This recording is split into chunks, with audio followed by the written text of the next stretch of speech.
नमस्कार, पोल पात में आप सभी का स्वागत है और मैं हूं प्रतिमा सिंह। आज अंतर्राष्ट्रीय राजनीति यानी कि आईआर से संबंधित बहुत सारे क्वेश्चन हैं और बहुत ही इंपॉर्टेंट क्वेश्चंस हैं। ये इतने इंपॉर्टेंट क्वेश्चंस हैं कि आपको रिपीटेडली एग्जाम्स में देखने को मिलते हैं। कोई भी एग्जाम हो, किसी भी स्टेट का हो या किसी भी लेवल को हो, जैसे कि सेट, नेट, इनमें भी ऐसे क्वेश्चंस आते हैं। पीजीटी में तो खासतौर पे ये पीजीटी के अकॉर्डिंग ही मैं क्लासेस दे रही हूँ, पॉलिटिकल साइंस पीजीटी। तो ये बहुत ही इंपॉर्टेंट क्वेश्चंस हैं। साथ में आप टीजीटी पीजीटी का सिलेबस यहाँ पर कंप्लीट कर सकते हैं। अपलोडेड वीडियोस की प्लेलिस्ट लगी हुई है, वहाँ पर जाके आप अपने नोट्स बना सकते हैं और पढ़ाई भी कर सकते हैं।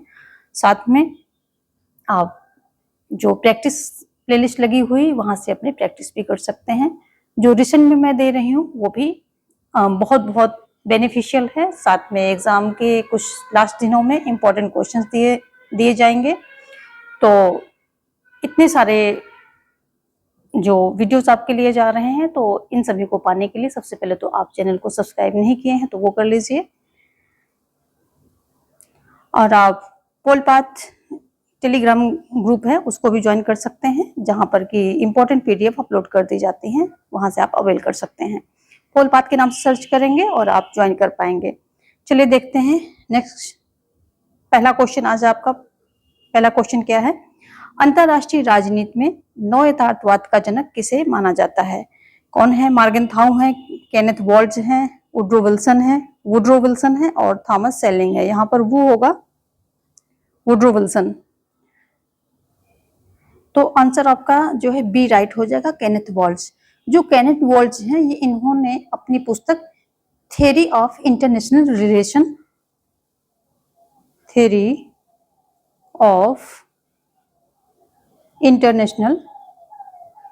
रिलेशन, इस पुस्तक में इन्होंने इस सिद्धांत का जिक्र किया है, यानी कि नव यथार्थवाद सिद्धांत को उल्लेखित किया है।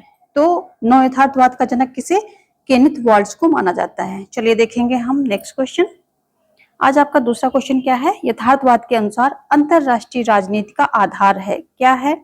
नैतिकता, शांति, सहयोग और शक्ति। 4 ऑप्शन है आपके पास, तो इसमें आपका हो जाएगा शक्ति। जो अंतरराष्ट्रीय यथार्थवाद के अनुसार बात हो रही है, हर चीज एक कॉन्टेक्स्ट में हम उसको समझते हैं, तो यहाँ पर यथार्थवाद के कॉन्टेक्स्ट में आप समझेंगे कि यथार्थवाद के अनुसार अंतरराष्ट्रीय राजनीति का आधार है शक्ति, जबकि नैतिकता, सहयोग, शांति, ये सब क्या है?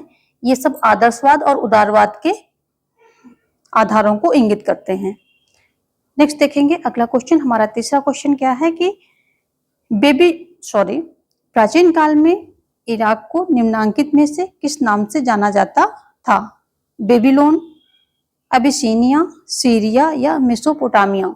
यहाँ इराक की बात हो रही है, इराक का प्राचीन नाम क्या था? सीधा सीधा क्वेश्चन ये है।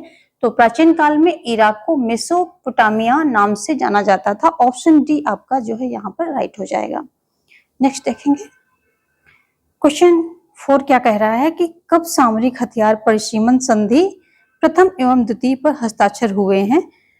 सामरिक हथियार परिसीमन संधि, इस पर जो है कब हस्ताक्षर हुए हैं, ये आपसे पूछा जा रहा है। बहुत इंपॉर्टेंट क्वेश्चन है और ये क्वेश्चन आपके एनसीईआरटी में भी दिया गया है, और एनसीईआरटी का वीडियो दोपहर में ही अपलोड हो चुका है, तो अगर आपने वो अभी तक नहीं देखा है तो वो भी देख लीजिए। उसमें प्योरली एनसीईआरटी के जो इम्पोर्टेंट पॉइंट्स हैं वो देती हूँ, और ये आपको ओवरऑल में पीजीटी के अकॉर्डिंग ये प्रिपरेशन कराती हूँ। जो अभी मैं शाम को मेरी 7:30 क्लास जाती है, तो इसमें मैं पीजीटी पॉलिटिकल साइंस के अकॉर्डिंग क्वेश्चंस देती हूँ। और वो क्या है, तो वो तो सीटेट, जैसे एनसीईआरटी का है तो सीटेट में भी, और सभी जितने भी एग्जाम्स हैं, टीचर्स एग्जाम हैं, सभी में इक्वली इम्पोर्टेंट है, क्योंकि बिना एनसीईआरटी के आपका भला होना नहीं है। तो यहाँ पर बात हो रही है सामरिक हथियार परिसीमन संधि, ये कब हुई थी? तो ये हुई थी 1972 में पहली हुई थी और दूसरी 1979 में हुई थी। यहाँ पर आपका ऑप्शन डी राइट हो जाएगा। नेक्स्ट देखेंगे अगला क्वेश्चन कह रहा है कि संचार सिद्धांत का जनक किसे माना जाता है? कोलमैन को, नॉर्बर्ट विनर को, या जे बर्टन को या फिर डायच को। तो संचार सिद्धांत का जनक जो डायच महोदय हैं, इनको माना जाता है। डायच महोदय को ही संचार सिद्धांत का जनक माना जाता है। और इनका पूरा नाम अगर देखें तो कार्ल डायच इनका पूरा नाम है। कभी पूरा आ जाए तो कंफ्यूज होने की जरूरत नहीं, कार्ल डायच इनका पूरा नाम है। ऑप्शन डी यहाँ पर राइट हो जाएगा। अगला क्वेश्चन देखेंगे, अंतरराष्ट्रीयता के विकास का कारण यह है। क्या है यहाँ पर? ऑप्शन है आपके पास, तृतीय विश्व युद्ध का भय, आर्थिक संकट का भय, क्षेत्रीयतावाद या फिर राज्यों की संप्रभुता। तो देखो, जो अंतरराष्ट्रीयता विकास का अगर हम मेन कारण देखें तो वो है तृतीय विश्व युद्ध का भय। क्योंकि अभी तक हम लोगों ने क्या किया है, 2 विश्व युद्ध देख लिए हैं और इस परमाणु युग के समय में हथियारों की होड़ लगी रहती है, जिससे पूरा विश्व जो है एक आशंका से घिरा रहता है। इसलिए जो भविष्य में ऐसी संभावना टालने के लिए अंतरराष्ट्रीयता का विकास हुआ है। और द्वितीय विश्व युद्ध के पश्चात 1945 में संयुक्त राष्ट्र संघ की निर्माण हुआ और उसका उद्देश्य यही था कि जो है अब और विश्व को ऐसा कोई और दूसरा युद्ध ना देखना पड़े। इसी सामूहिक सुरक्षा की भावना को ध्यान में रखकर संयुक्त राष्ट्र संघ का जो है निर्माण किया गया है। तो अगर हम देखें तो तृतीय विश्व युद्ध के भय के कारण तृतीय विश्व युद्ध ना हो, तो इसीलिए अंतरराष्ट्रीयता का विकास हुआ है। चलिए आगे देखेंगे। अगर क्वेश्चन को आप जो है लॉजिकली सोचेंगे तो बहुत सारे आंसर तो आप अपने लॉजिक से ही निकाल लेंगे। कुछ डेट वगैरह होती हैं वो आपको रटनी होती हैं, otherwise most of the questions जो हैं कॉन्सेप्ट से ही क्लियर हो जाते हैं, यदि आपकी कॉन्सेप्ट पे पकड़ है, यदि आपने कॉन्सेप्ट को समझा है तो। देखेंगे 7th क्वेश्चन क्या कह रहा है कि अंतरराष्ट्रीय राजनीति के उपागमों में निम्नलिखित में से एक नहीं है। जो अंतरराष्ट्रीय संबंधित राजनीति के उपागम हैं, तो आदर्शवादी उपागम दिया गया, यथार्थवादी है, समाजवादी है और परंपरावादी है। तो यहाँ पर आदर्शवादी, यथार्थवादी, परंपरावादी ये तीनों ही हैं, जबकि समाजवादी उपागम अंतरराष्ट्रीय राजनीति में नहीं है। तो और अगर हम समाजवादी उपागम की बात करें, उपागम तो है नहीं, लेकिन ये क्या है कि एक ये समाजवाद एक व्यवस्था सिद्धांत है राजनीति विज्ञान में, जिसमें कि जो है समाज का सभी प्रकार का जो ये होते एसेट्स होते हैं, इन पर नियंत्रण किसका होता है? समाज का होता है। और आर्थिक समानता पर बल दिया जाता है। तो ये एक प्रकार का क्या है? व्यवस्था सिद्धांत है, लेकिन ऐसा कोई समाजवादी उपागम नहीं है, अंतरराष्ट्रीय राजनीति में नहीं है। आगे देखेंगे। नेक्स्ट क्वेश्चन है, हजारों तिब्बतियों के साथ दलाई लामा ने कब भारत में शरण की मांग की? 1959, 61 या फिर 1963 या फिर 1965?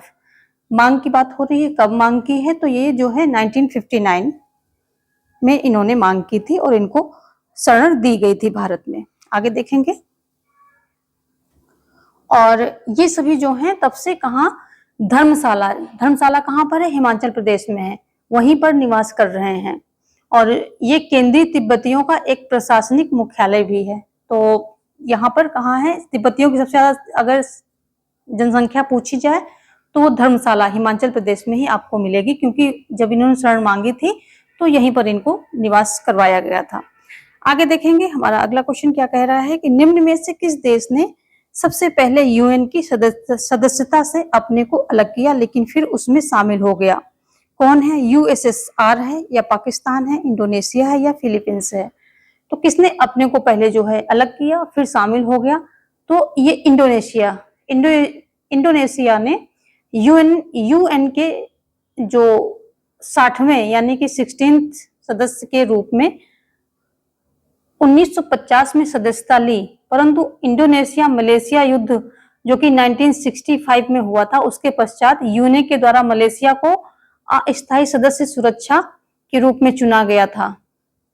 तो इसी के विरोध में इंडोनेशिया ने यूएनए से अपनी सदस्यता वापस ले ली थी, परंतु कुछ शर्तों में इंडोनेशिया की सत्ता संभालने पर 28 सितंबर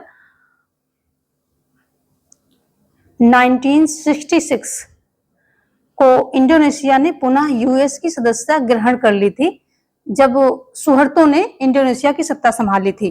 तो इन्होंने जो है सबसे पहले तो ये देख लीजिए कि कब इन्होंने सदस्यता वापस ली है, तो 28 सितंबर 1966 को इन्होंने सदस्यता जो है वापस ग्रहण कर ली है। तो देखिए इन्होंने जो है यूएन ये 1950 में पहली बार जाकर के सदस्यता ग्रहण करते हैं और फिर 1965 में युद्ध होता है मलेशिया के साथ इंडोनेशिया का, और उसके पश्चात क्या होता है कि मलेशिया को अस्थायी सदस्य चुन लिया जाता है। कहाँ? सुरक्षा परिषद में, वहां चुन लिया जाता है।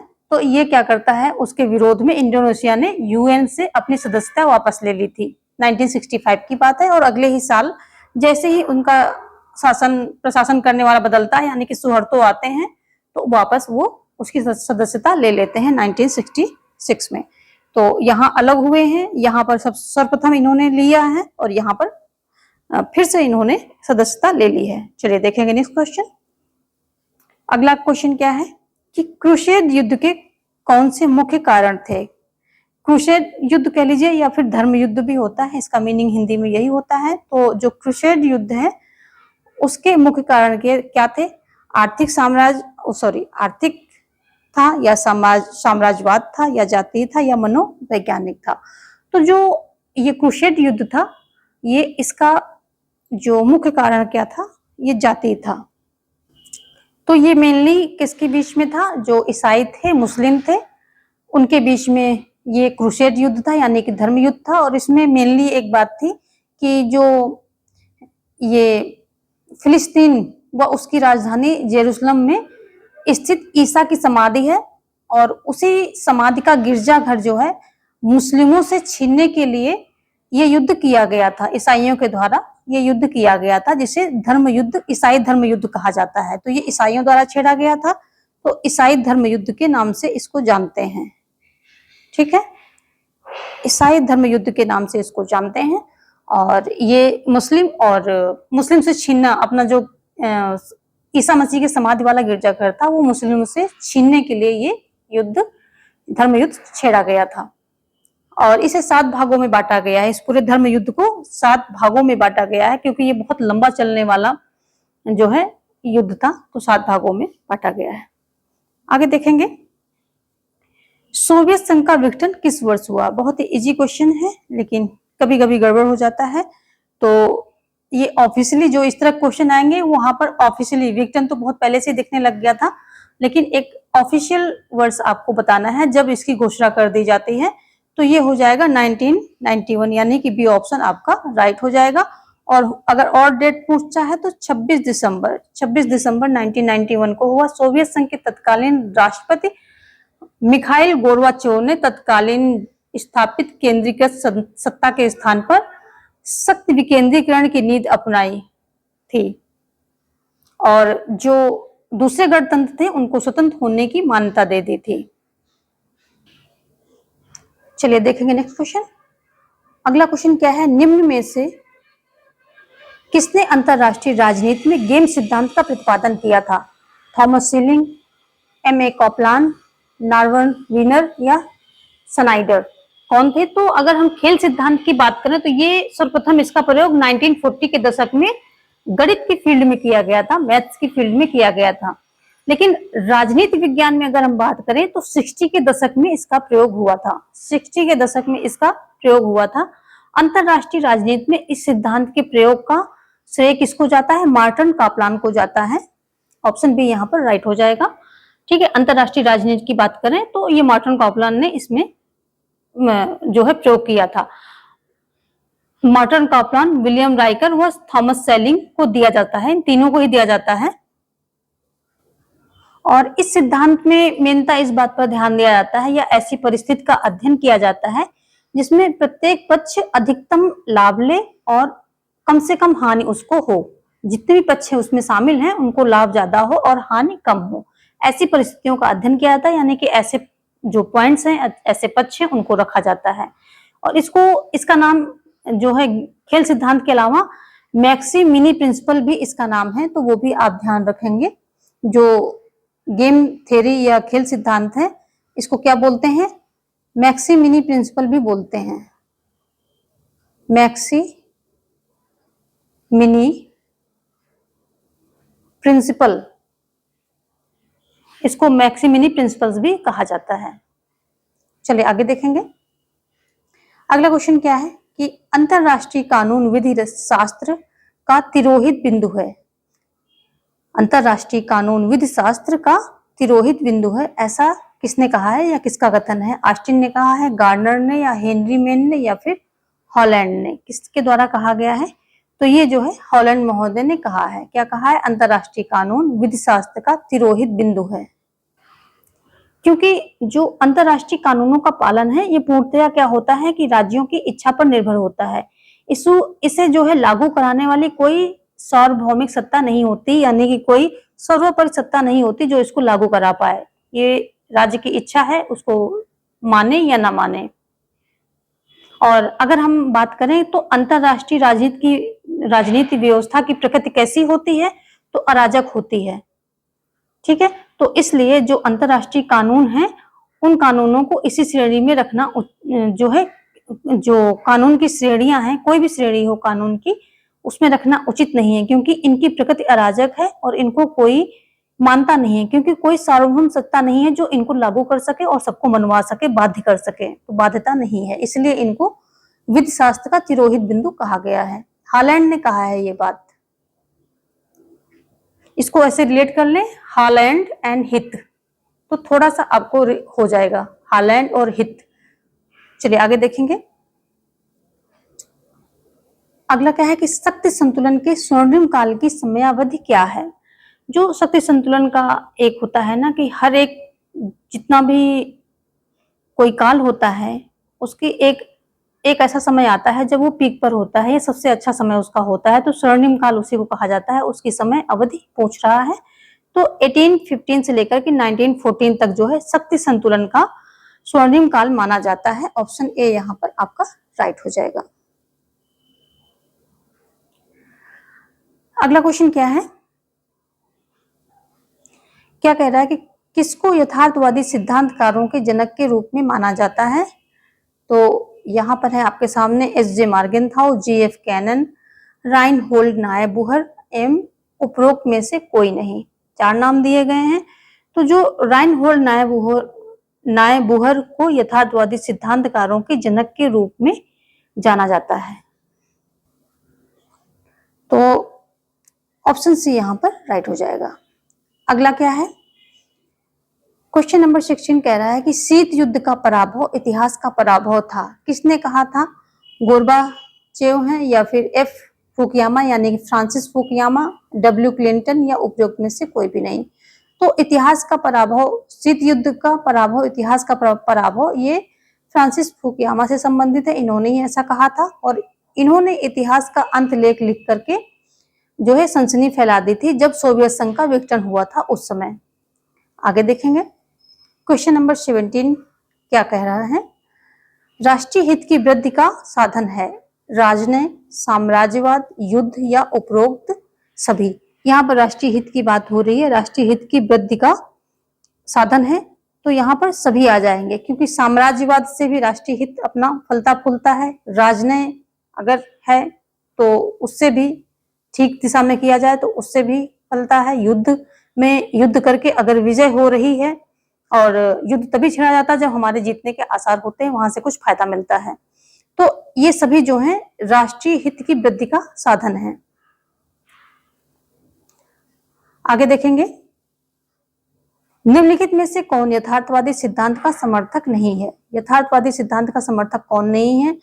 केनन है, केनेथ वॉल्ट्ज है, वुड्रो विल्सन है, और E.H. कार है।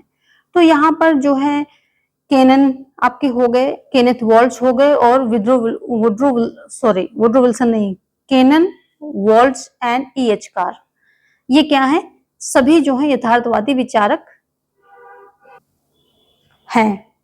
लेकिन वुड्रो विल्सन ये क्या है? यथार्थवादी सिद्धांत से संबंधित नहीं, यानी कि यथार्थवादी विचारक नहीं है। यहाँ पर देख लीजिए, केनन, केनेथ एंड कार, सबका काका से है, इनको रिलेट करें, और ये सभी क्या है? केनन, केनेथ, कार यथार्थवादी हैं। आगे देखेंगे। शक्ति संतुलन का साधन है। देखिए शक्ति संतुलन का साधन क्या क्या हो सकता है? सस्तीकरण तथा निःशस्त्रीकरण, हस्तक्षेप, संधि, उपरोक्त सभी। तो जो शक्ति संतुलन की अगर हम बात करते हैं तो इसमें उपरोक्त सभी आ जाता है, हस्तक्षेप भी आ जाता है, सस्तीकरण तथा निःशस्त्रीकरण भी आ जाता है और संधि आ जाता है। शस्त्रीकरण मतलब बहुत ज्यादा शस्त्र इकट्ठा कर लिए दोनों देशों ने तो शक्ति संतुलन हो गया, निःशस्त्रीकरण कर दिया अगर तो भी शक्ति संतुलन हो गया, और अगर हस्तक्षेप, संधियां, ये सब भी क्या है? शक्ति संतुलन के साधन के अंतर्गत आ जाती हैं। ऑप्शन डी आपका यहाँ पर राइट होगा। अगला क्वेश्चन क्या है? ये क्वेश्चन नंबर 20 है, हम देख रहे हैं और द्वितीय विश्व युद्ध का काल पूछ रहा है। तो सभी को पता है कि ये 1939 और 1939 से लेकर के 1945 तक चला था। तो ये अगर हम, लेकिन डेट भी यहाँ पर कभी कभी पूछ लेता है प्रारंभ कब होता है, तो ये 1 सितंबर 1939 को प्रारंभ होता है, जबकि 2 सितंबर 1945 को ये खत्म हो जाता है, यानी कि 2 सितंबर 1945 तक ये चला था। तो कुल मिलाकर के ये 6 वर्ष और 1 दिन चला था, 6 वर्ष 1 दिन, 6 वर्ष 1 दिन ये चला था कुल मिलाकर के। आगे देखेंगे क्वेश्चन नंबर 21 क्या कह रहा है? किसका कथन है एक सबके लिए और सब एक के लिए? पामर तथा पार्किंस, मार्गेंथाउ, स्लीचर और आर्गेंसी। कौन है ऐसा कहने वाले? तो ये हो जाएंगे आपके एक सबके लिए और सब एक के लिए, तो ये मार्गेंथाउ कहते हैं। ऑप्शन बी यहाँ पर राइट हो जाएगा। मार्गेंथाउ यथार्थवादी विचारक हैं और अंतरराष्ट्रीय राजनीति में शक्ति को प्रभुत्व देते हुए राष्ट्र की सुरक्षा की बात करते हैं, तो ये शक्ति के पुजारी हैं। चलिए मार्गेंथाउ। आगे देखेंगे क्वेश्चन नंबर 22, किसका कथन है अंतरराष्ट्रीय राजनीति का अंतिम उद्देश्य चाहे कुछ भी हो, इसका तत्कालिक उद्देश्य शक्ति प्राप्त करना होता है? ऐसा कौन कह रहा है? मार्गेंथाउ, पेडलफोर्ड तथा लिंकन, स्लीचर और स्प्राउट। इतने ऑप्शन है आपके पास, कौन कह रहा है? तो ये भी मार्गेंथाउ कहते हैं। और इनकी प्रसिद्ध पुस्तक की बात करें तो पॉलिटिक्स अमंग नेशन, जो कि 1948 में आती है, ये इनकी प्रसिद्ध पुस्तक है। और ये सेंटेंस जो कहा गया है ये मार्गेंथाउ के द्वारा कहा गया है कि अंतिम उद्देश्य कुछ भी हो लेकिन तात्कालिक उद्देश्य शक्ति प्राप्त करना ही होता है। ये शक्ति के पुजारी हैं, पहले ही बताया आपको हमने। आगे देखेंगे क्वेश्चन नंबर 23 क्या कह रहा है कि SS लोटस विवाद में टक्कर वाले जलयान किन देशों के थे? फ्रांस एवं अल्बानिया, फ्रांस एवं तुर्की, तुर्की एवं इथोपिया और तुर्की एवं इटली। तो ये फ्रांस एवं तुर्की से संबंधित है। ऑप्शन बी यहाँ पर राइट हो जाएगा। जो SS लोटस विवाद एक आपराधिक मुकदमा है जो SS के बीच 2 अगस्त 1926 टकराव का परिणाम था, और इसमें क्या है, ये टकराव जो है फ्रांस एवं तुर्की के बीच हुआ था। तो ऑप्शन बी यहाँ पर राइट होगा। देखेंगे क्वेश्चन नंबर 24 क्या कह रहा है कि अंतरराष्ट्रीय संबंध अंतरराष्ट्रीय राजनीति की अपेक्षा एक विस्तृत शब्द है, यह किसने कहा? क्या कह रहा है कि अंतरराष्ट्रीय संबंध अंतरराष्ट्रीय राजनीति की अपेक्षा एक विस्तृत शब्द है, ये किसने कहा था? थॉमसन ने कहा था, पामर एवं पार्किंस ने, हार्टमैन ने या मार्गेंथाउ ने? किसने कहा था? तो ये कहने वाले हैं पामर एवं पार्किंस। ये क्या कहते हैं कि अंतरराष्ट्रीय संबंध अंतरराष्ट्रीय राजनीति की अपेक्षा एक विस्तृत शब्द है। ऑप्शन बी यहाँ पर आपका राइट हो जाएगा। देखेंगे क्वेश्चन 25 क्या कह रहा है? शक्ति संतुलन का सिद्धांत लागू होता है सभी राष्ट्रों पर, 2 राष्ट्रों पर, अधिक राष्ट्रों पर, किसी राष्ट्र पर नहीं। तो जो शक्ति संतुलन का सिद्धांत है ये सभी राष्ट्रों पर जो है लागू होता है, इसमें कोई डाउट नहीं है। नेक्स्ट देखेंगे 26 क्या कह रहा है कि विंस्टन चर्चिल ने प्रसिद्ध आयरन कर्टेन भाषण निम्न में से किस स्थान पर दिया था? ऑप्शन में है आपके पास फुलटन, फ्लोरिडा, वाशिंगटन DC, उपयुक्त में से कोई नहीं। तो ये जो है किस स्थान की बात हो रही है, किस स्थान पर दिया था? तो आयरन कर्टेन जो एक फेमस भाषण था ये फुलटन नामक स्थान पर इन्होंने दिया था। कब दिया था? 5 मार्च 1946, 5 मार्च 1946 में दिया था, जो द्वितीय विश्व युद्ध था उसके बाद में। और इस भाषण में जो एक मेन बात कही गई थी वो ये था, चर्चिल ने कहा था, अब हम एक तानाशाही के स्थान पर दूसरे तानाशाही को स्थापित नहीं होने देंगे, इसे रोकने के लिए सभी उपायों का सहारा लिया जाएगा। तो वो एक मतलब जो हिटलर का राज्य था उसकी बात कर रहा है कि उसकी जगह पर हम दूसरा तानाशाही यानी कि सोवियत जो यूएसएसआर था उसको स्थापित नहीं होने देंगे, ये उसकी बात कर रहा था। आगे देखेंगे 27 क्वेश्चन क्या कह रहा है कि नई अंतरराष्ट्रीय आर्थिक व्यवस्था का निम्न में से क्या उद्देश्य है? गरीबी दूर करना, प्रौद्योगिकी हस्तांतरण, सभी देशों की आत्मनिर्भरता, उपरोक्त सभी। तो ये सभी उद्देश्य हैं इसके, जो नई अंतरराष्ट्रीय आर्थिक व्यवस्था है उसकी सभी उद्देश्य हैं, इसलिए ऑप्शन आपका राइट हो जाएगा, ऑप्शन डी, उपरोक्त सभी। आगे देखेंगे क्वेश्चन 28 क्या कह रहा है, किसका कथन है अंतरराष्ट्रीय कानून न्यायशास्त्र का लोक बिंदु है? जस्ट अभी हम इसको करके आ रहे हैं, बस थोड़ा सा भाषा का यहाँ पर खेल किया गया है। तो वहां पर तिरोहित बिंदु यूज किया गया था और यहाँ पर लोप बिंदु यूज किया गया है, तो इसके आंसर आपका एक ही होगा, हाईलैंड ने ऐसा कहा है। चलिए नेक्स्ट देखते हैं, अंतरराष्ट्रीय राजनीति के अध्ययन के लिए किसने निर्णय निर्माण सिद्धांत को लागू किया? रिचर्ड स्नाइडर है, मार्टिन कैप्लान है, जॉर्ज लिस्का है, मॉर्गनथाउ है। तो ये जो है आपका ऑप्शन ए, रिचर्ड स्नाइडर, ये सही हो जाएगा। यह सिद्धांत अंतरराष्ट्रीय स्थितियों के बजाय उन अंतरराष्ट्रीय कर्ताओं के व्यवहार के अध्ययन पर बल देता है। नेक्स्ट देखेंगे, एजेंडा 21 क्या है? क्वेश्चन नंबर 30 क्या कह रहा है कि एजेंडा 21 संबंधित है मानवाधिकार से, महिला विकास से, पर्यावरण से और परमाणु अप्रसार से। तो एजेंडा 21 जो है किससे? पर्यावरण से संबंधित है, ऑप्शन आपका सी राइट हो जाएगा। और एजेंडा 21 जो 1992 में संयुक्त राष्ट्र संघ का पर्यावरण एवं विकास मुद्दे पर केंद्रित है, जिसका सम्मेलन कहाँ हुआ था? ब्राजील के रियो डी जेनेरियो में हुआ था। तो ये ब्राजील में हुआ था, ब्राजील के रियो डी जेनेरियो, ब्राजील के रियो डी